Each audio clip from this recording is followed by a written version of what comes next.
নমস্কার বন্ধুরা, জ্যোতিষ ধর্মকথা ইউটিউব চ্যানেলে আপনাদের সকলকে আর একবার স্বাগত জানাই। আর সকলকে স্বাগত জানিয়ে চলে এলাম সাপ্তাহিক রাশিফলের অনুষ্ঠান। আজকে আমরা আলোচনা করব 20 মে 2024 থেকে 26 মে 2024 এই সপ্তাহ কেমন যাবে। আর এই সপ্তাহ কেমন যাবে আলোচনার প্রসঙ্গে আপনারা জানেন, সাপ্তাহিক রাশিফলের অনুষ্ঠান আপনারা অবশ্যই পান। 3টে পর্বে আলোচনা হয়, আর এখানে 4টে করে রাশি নিয়ে একটি করে পর্ব কিন্তু আলোচিত হবে। আজকে আমরা প্রথম পর্ব নিয়ে আলোচনা করব, আর প্রথম পর্বে যে 4টে রাশিকে তুলে ধরবো তা হচ্ছে মেষ রাশি, বৃষ রাশি, মিথুন রাশি, কর্কট রাশি। যদি এই 4 রাশির জাতক বা জাতিকা আপনি হয়ে থাকেন তাহলে অবশ্যই ভিডিওটি পুরো দেখার চেষ্টা করবেন। আর যদি ভালো লাগে লাইক করবেন, শেয়ার করবেন, চ্যানেলটিকে সাবস্ক্রাইব করে আমাদের ছোট্ট পরিবারের সদস্যপদ অবশ্যই গ্রহণ করবেন। 20 মে 2024 থেকে 26 মে 2024 এই সপ্তাহ কেমন যাবে। প্রথমে আমরা চলে আসবো মেষ রাশি। মেষ রাশির জাতক বা জাতিকা যদি আপনি হয়ে থাকেন তাহলে এই সপ্তাহে আপনাদের অবশ্যই বলবো যে স্বাস্থ্য সংক্রান্ত কোনো সমস্যা কিন্তু আপনাদের দেখা দিতে পারে। মেষ রাশির যারা জাতক বা জাতিকারা রয়েছেন আপনাদের বলবো আপনাদের জীবনটা উপভোগ করতে একটু সমস্যায় পড়তে হতে পারে। স্বাস্থ্য খুব একটা ভালো যাবে না, কারণ আপনাদের পরিবারের সদস্যদের বিশেষ করে আপনার সঙ্গীর একটা সমস্যা আসতে পারে। অর্থ বিনিয়োগের জন্য সপ্তাহটা যথেষ্ট ভালো, আপনি চাইলে কোথাও বিনিয়োগ করতে পারেন। অর্থনৈতিক ক্ষেত্রটা যথেষ্ট ভালো আছে।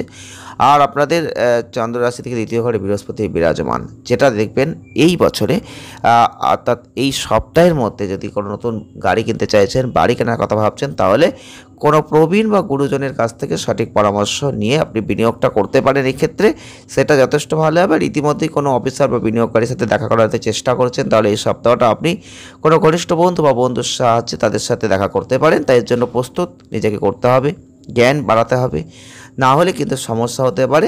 কোনো প্রশ্ন যেক্ষেত্রে উত্তর দিতে পারছেন না সেক্ষেত্রে চুপ করে থাকতে পারেন। আর আপনাদের অপরের সামনে অপরের কাছে হয়তো নিজেকে একটু বোকা বোকা মনে হতে পারে এই সপ্তাহটা। যারা ছাত্রছাত্রীরা রয়েছেন, পড়াশোনা করবেন, বিদেশ যাওয়ার কথা ভাবছিলেন, সেক্ষেত্রে বলবো একটু ধৈর্য ধরুন, কঠোর পরিশ্রম চালিয়ে যান। আর আপনাদের ক্ষেত্রে এই সপ্তাহের শেষে কিন্তু সাফল্যের জায়গাটা যথেষ্ট ভালো থাকছে। প্রতিকার কী করবেন? প্রতিদিন ভগবান নরসিংহের পূজা করতে পারেন, সেটা অত্যন্ত ভালো ফল কিন্তু আপনাদের দিয়ে দেবে। আমরা দ্বিতীয় নম্বরে যে রাশিটির কথা বলবো তা হচ্ছে বৃষ রাশি। বৃষ রাশির জাতক বা জাতিকা যদি আপনি হয়ে থাকেন তাহলে এই সপ্তাহটা কেমন যাবে। এই সপ্তাহে দেখবেন আপনাদের ক্ষেত্রে গ্রহগত যে অবস্থান থাকছে, আপনাদের অবশ্যই একটু স্বাস্থ্যের ক্ষেত্রে ভালো জায়গাটা যথেষ্ট আসবে। কারণ এই সপ্তাহে আপনার বাইরের খাবারটা যদি একটু এড়িয়ে যেতে পারেন তাহলে কিন্তু যথেষ্ট ভালো হতে চলেছে স্বাস্থ্যের দিক থেকে। আর আপনাদের অবশ্যই ঘরের তৈরি খাবারটা খাওয়ার কিন্তু এই সপ্তাহে প্রয়োজন আছে। বৃহস্পতির অবস্থান আপনাদের মনে একটা সৃজনশীল ধারণার জায়গা তৈরি করে দিতে পারে।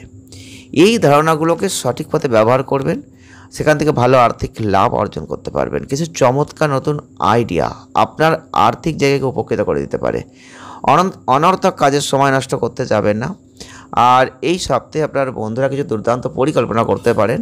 এই প্ল্যানটা হতে পারে কোথাও বেড়াতে যাওয়ার, যেখানে আপনি আপনার বন্ধুদের সাথে মজা করবেন, সুযোগটা পাবেন। এছাড়াও আপনাদের ক্ষেত্রে সহকর্মীদের মধ্যে একটা অপমানিত বোধ করার একটা সম্ভাবনা কিন্তু মাঝে মধ্যে হতে পারে।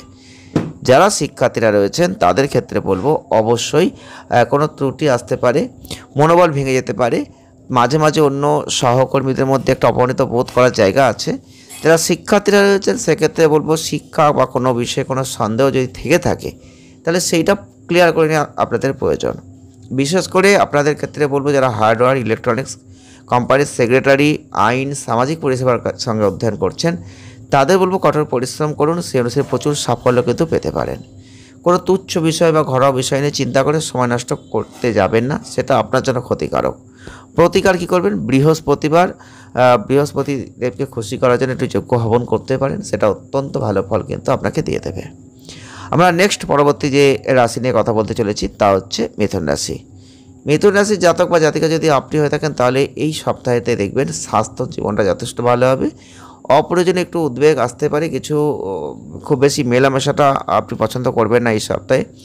আপনাদের মানসিক স্বাস্থ্যটা অনেকটা ভালো হতে চলেছে এই সপ্তাহে। আপনি না চাইলেও বিপরীত লিঙ্গের কোনো ব্যক্তির জন্য আপনার প্রচুর অর্থ ব্যয় করতে হতে পারে এই সপ্তাহে, সেদিকটা সতর্কতা অবলম্বন করবেন, যে কারণে পরবর্তী ক্ষেত্রে আপনাকে একটু সমস্যায় পড়তে হতে পারে। পরিবারে কোনো নতুন বা ছোট অতিথির আগমন হতে পারে, যেটা পারিবারিক পরিবেশে একটা আনন্দ নিয়ে আসবে। এই সময় পরিবারের সদস্যদের মধ্যে কোনো ভ্রাতৃত্ব, পারস্পরিক ভালোবাসা দেখা যেতে পারে। এবং শরীর উপস্থিতি এই সপ্তাহে আপনি আপনার আগের যে অমীমাংসিত কাজ সেগুলো যথাসময়ে সম্পন্ন করবেন, যে কারণে আপনাদের ক্ষেত্রে পদোন্নতি রয়েছে, বেতন বৃদ্ধি রয়েছে, উচ্চ পদ প্রার্থী জায়গা থাকছে, কর্মক্ষেত্রে একটা মজবুত অবস্থান দেখতে পাবেন। এই সপ্তাহে আপনাকে বলবো সবচেয়ে একটা বেশি বুঝজ্ঞান হতে হবে, সেটা অত্যন্ত ভালো।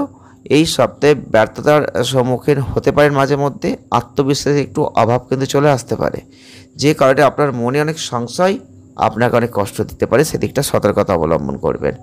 প্রতিকার কী করবেন? প্রতিদিন বিষ্ণু সহস্রনাম পাঠ করতে পারেন, সেটা অত্যন্ত ভালো ফল আপনাকে দেবে। নেক্সট যে জন্মরাশি নিয়ে কথা বলতে চলেছি তা হচ্ছে কর্কট রাশি। আপনি যদি কর্কট রাশির জাতক বা জাতিকা হয়ে থাকেন, তাহলে এই সপ্তাহে আপনি সামাজিক যোগাযোগের চেয়ে বেশি এবং এই সপ্তাহে আপনার স্বাস্থ্যের অগ্রাধিকার আপনি দেবেন। প্রত্যেকদিন হাঁটাচলা করুন, বাইরের খাবারটা এড়িয়ে যাওয়ার চেষ্টা করুন যদি নিজেকে সুস্থ রাখতে চান। কোনো কারণে আপনার টাকা চুরি হতে পারে, টাকা নষ্ট হতে পারে, এই জায়গাটা একটু খেয়াল রাখবেন। আপনার টাকা ভেবেচিন্তে নিরাপদ জায়গায় রাখুন। আপনার পরিবারের সদস্যদের ছাড়া অন্য কাউকে সেই সম্পর্কে কিছু বলবেন না। সবার জন্য অবশ্যই সেদিকটা লক্ষ্য রাখবেন। সমস্যা কিন্তু আসতে পারে। যারা কর্কট রাশির মানুষ রয়েছেন, এই সপ্তাহে এমন সম্ভাবনা আছে যে আপনার সমস্যাগুলো আপনার জন্য খুব বড় হয়ে যেতে পারে। তবে আপনাকে এগুলো বুঝতে হবে যে আপনার আশপাশের মানুষরা আপনার ব্যথা কিন্তু বুঝবে না। এই পরিস্থিতিতে তাদের কাছ থেকে খুব বেশি কিছু আপনি আশা করতে যাবেন না, আপনার ক্ষতি হবে, তারা ক্ষতি করার চেষ্টা করবে। এই সপ্তাহে অন্যদের কাছ থেকে খুব বেশি আশা করাটা এড়িয়ে চলাই আপনার জন্য যথেষ্ট ভালো। রাহুর অবস্থান, যারা চাকরি করছেন এই সপ্তাহে কর্মক্ষেত্রে চিন্তাভাবনা করে এগোবেন, সেটা ভালো হবে। যারা কর্কট রাশির মানুষ রয়েছেন, আপনার বিরোধীদের ষড়যন্ত্রের কারণে আপনি কোনো বড় সমস্যা এই সপ্তাহে পড়তে পারেন। এই সপ্তাহে আপনাদের অবশ্যই বলবো, যারা শিক্ষার্থীরা রয়েছেন পরিশ্রম কম করার পরেও কিন্তু ভালো জায়গাটা দেখতে পাবেন। তো এটা আপনাদের পরিবার সমাজে অনেকটা প্রশংসা নিয়ে আসবে। শিক্ষার্থী যারা রয়েছেন তাদের মনোবল বাড়বে এবং আগের চেয়ে ভালো পারফরমেন্স আপনারা করতে পারবেন। উপায় কী করবেন? প্রতিদিন 11 বার করে ওং বায়ুপুত্রায় নমঃ এই মন্ত্রটা যদি জপ করে যেতে পারেন, তাহলে কিন্তু অনেক ভালো ফল আপনি লাভ করবেন। আর ভিডিওটি ভালো লাগলে লাইক করবেন, শেয়ার করবেন, চ্যানেলটিকে সাবস্ক্রাইব করবেন। সকলে ভালো থাকুন, সুস্থ থাকুন, দেখা হচ্ছে নেক্সট ভিডিওয়। ধন্যবাদ।